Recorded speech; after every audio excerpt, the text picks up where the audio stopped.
Well, good Friday. Thank you for joining us. I'm McKaylin Johnson in for Journey Taylor, joined with meteorologist Simone Thomas.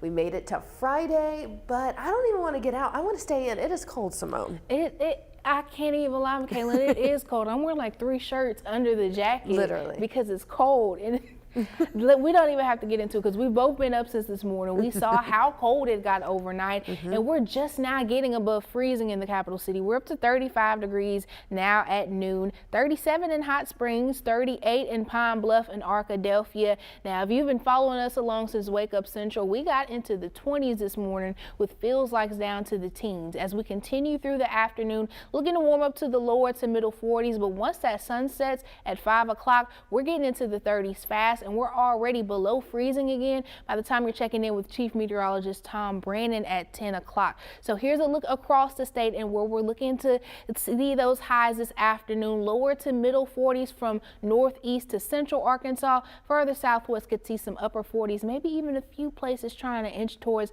the 50-degree mark. But we have a warming trend coming up for the weekend. I'll talk you through what to expect in that 7-day outlook. Simone, thank you. And we're starting with some sad news. The passing of longtime Arkansas sports journalist Bob Holt. Throughout his years, Bob covered the Arkansas Razorbacks for the Democratic Gazette since graduating from Missouri in 1981. Yesterday, those who knew and loved Holt, which is a long list, spoke on his legacy and the impact he's made. Bob died at the age of 65.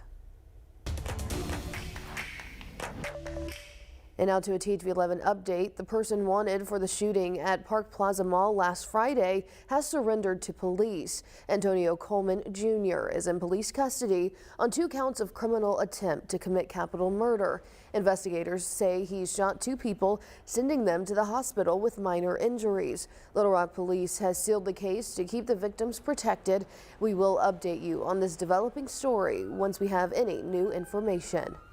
And the manhunt for the accused killer of United Healthcare CEO is intensifying by the day. Meg Oliver reports on new details surrounding efforts to find the man behind the mask.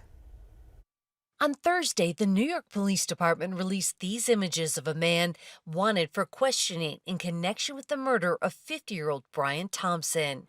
The new images were captured inside this hostel where he is said to have stayed.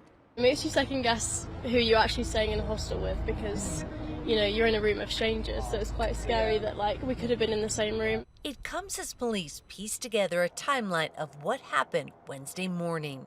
At 6:15 a.m., video appears to show the gunman exiting a Midtown subway stop on 6th Avenue. 2 minutes later, surveillance cameras captured the shooter at a Starbucks on the same block. A source says the individual paid with cash.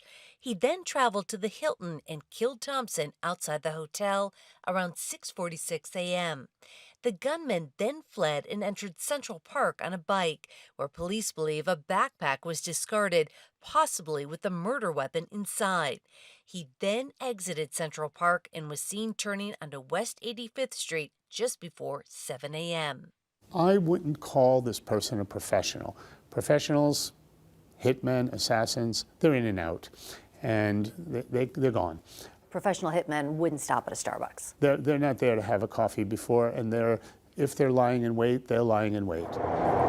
CBS News has confirmed the words delay, deny, and possibly depose were written using a Sharpie on shell casings and bullets found at the scene.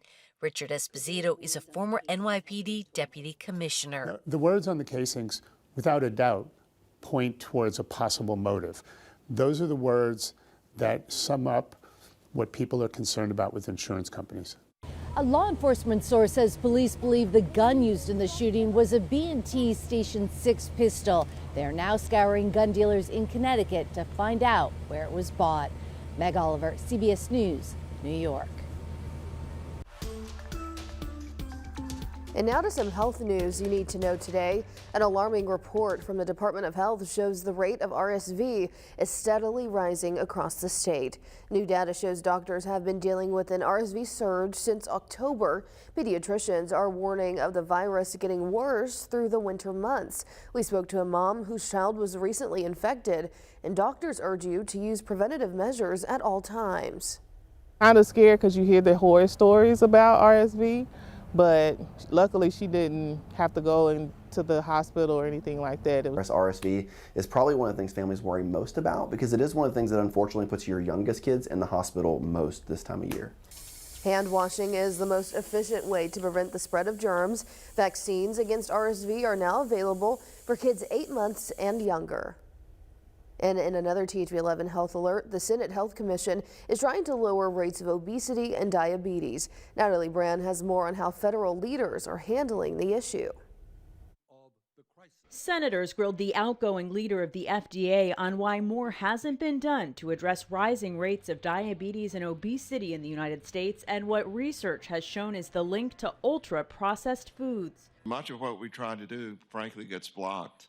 FDA Commissioner Dr. Robert Califf suggested his agency needs more resources and laws from Congress to combat legal challenges brought by the food and beverage industry.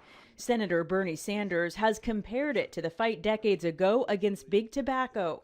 We have an epidemic of obesity, an epidemic of diabetes.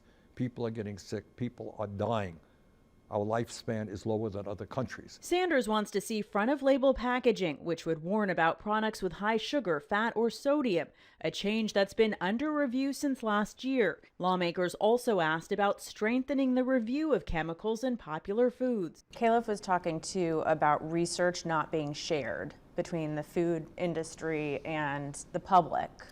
Can Congress do something about that? You know, we want to know what the impact of ultra-processed food of high amounts of sugar are on human health. For its part, the consumer packaged goods industry said in a statement it's committed to protecting access to nutritious, affordable, convenient, and safe food. If we take the issue seriously, it means confronting the industry. Senator Sanders says this should be a bipartisan issue that he hopes gets increased attention with the next administration.